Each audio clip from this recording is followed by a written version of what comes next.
Bonjour, bonjour à tous. Me revoilà après le lancement de mon nouveau spectacle, parce que j'ai été bien occupé ces derniers temps.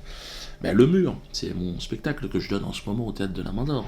Au pied du mur, Dieudonné droit dans le mur, Dieudonné fait le mur. Enfin bon, vous allez le voir, ce thème du mur est extrêmement riche. Vous y êtes évidemment tous conviés, enfin il faudra payer quand même, mais... Et puis surtout en tournée, parce que je serai en tournée dans toute la France, tous les zéniths, cette fois-ci on va tous les faire. N'hésitez pas à réserver vos places. Si vous êtes en province, il va y avoir du monde. Mais je reviens donc vers vous pour vous annoncer que le premier mariage donc en France entre deux codétenus aura donc bien lieu. C'est bon, ça sera le 17 juillet prochain.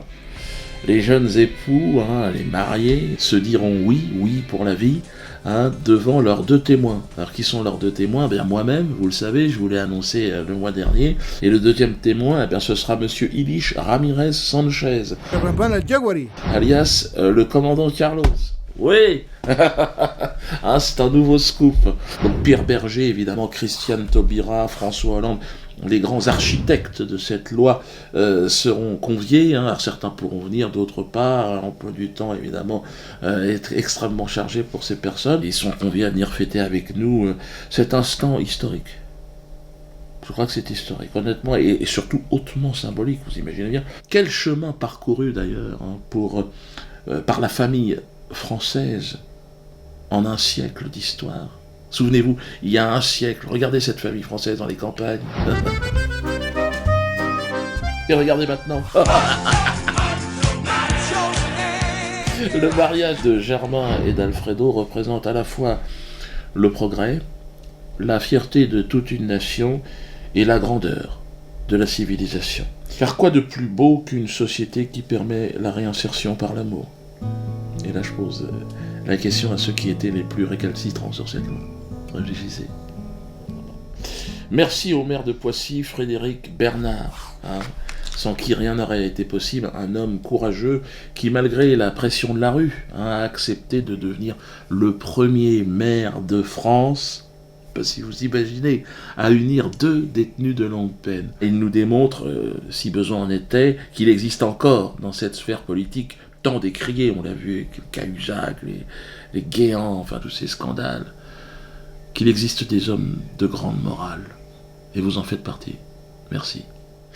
Je rendrai également hommage à François Goetz, le directeur de la maison centrale de Poissy, qui a su protéger nos deux cœurs enlacés d'une certaine hostilité contre les agressions homophobes, notamment de détenus, mais surtout de certains surveillants, aux propos carrément homophobes.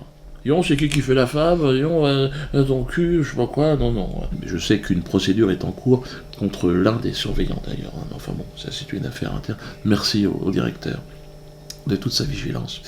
Et enfin, merci à la France, oui, car je peux le dire aujourd'hui, beaucoup de contacts, beaucoup de médias qui seront également présents, je pense.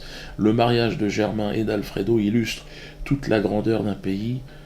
Longue vie aux mariés, vive la France. Par ailleurs, je vous confirme que je me suis rendu à la cour d'assises de Paris pour témoigner de la moralité du commandant Carlos, on en parlait tout à l'heure. Bon, alors certains se sont interrogés, Diodo, pourquoi tu fais ça? Bon, alors vous l'aurez constaté, mon témoignage n'a pas pu éviter la condamnation à perpétuité, il risquait pas de prendre plus.